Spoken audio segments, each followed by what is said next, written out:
Adverse perinatal outcomes associated with maternal HIV infection. Perinatal outcomes were found to be worse in pregnant women who had a diagnosed HIV infection, according to a review published in International Journal of Gynecology Obstetrics. This finding emphasizes the need for interventions catered to this population to improve outcomes. Approximately 1.3 million women living with HIV were pregnant in 2022 in low and middle-income countries, with 930,000 newborns born with HIV. Fetal health is directly affected by HIV infection in the mother of the child due to adverse pregnancy outcomes, APOs, and mother-to-child transmission, MTCT. Antiretroviral therapy, ART, as well as nursing practices can reduce the risk of MTCT, but ART can lead to other adverse outcomes. Research that looks into the association between maternal HIV infection and worse pregnancy outcomes is inconsistent. Therefore, this review was conducted to look into the perinatal outcomes in women diagnosed with HIV in resource-poor and resource-rich environments. The databases PubMed, Medline, and Google Scholar were used to search for all studies published between January 1, 2013, and September 4, 2023, that involved perinatal outcomes in infants whose mothers are diagnosed with HIV. Studies not published in English were excluded from the study. Case reports, narrative reviews, editorials, commentaries, systematic reviews, and meta-analyses were included in the review. Data extraction was performed for all studies. With information about the study details, clinical data, and methodological information all collected.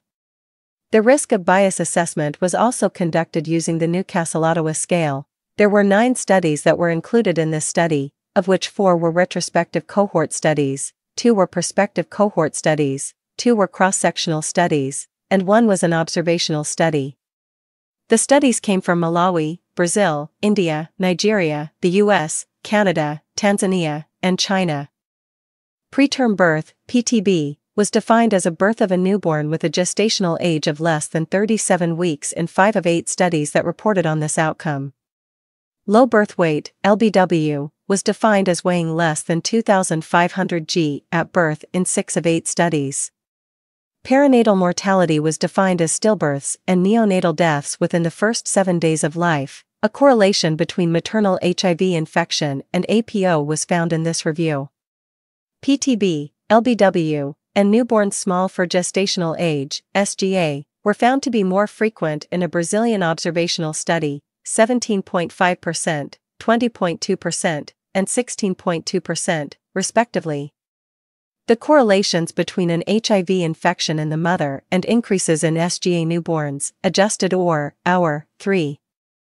26, 95% CI, 3.26 to 4.64, stillbirth, hour, 2.77, 95% CI, 1.24 to 6.17, PTB, hour, 2.37, 95% CI, 1.44 to 3.89, and LBW, hour, 4.20, 95% CI, 2.59 to 6.82, were strong in the study from China. An increased chance of LBW, hour, 1.33, 95% CI, 1.18 to 1.49, and SGA, hour, 1.38, 95% CI, 1.24 to 1.53, was found in the study from Tanzania.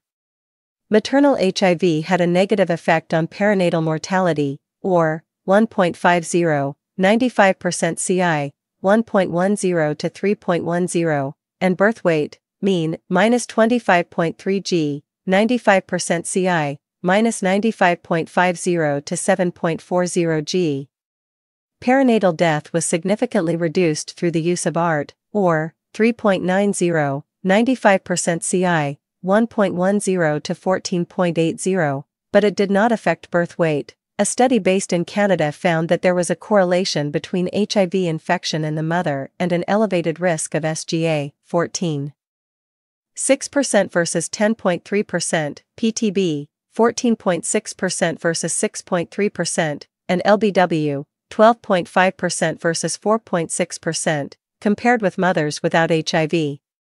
A study conducted in the U.S. found that mothers who lived with HIV had a higher risk of both PTB, or 1.57, 95% CI, 1.39 to 1.78, and intrauterine growth restriction, or 1.36, 95% CI, 1.07 to 1.74. There were some limitations to this review. Publication bias could have affected the overall effect size, as noteworthy findings are more likely to get published. The variety of study designs introduced heterogeneity into the review. A scarcity of full-text publications could have affected the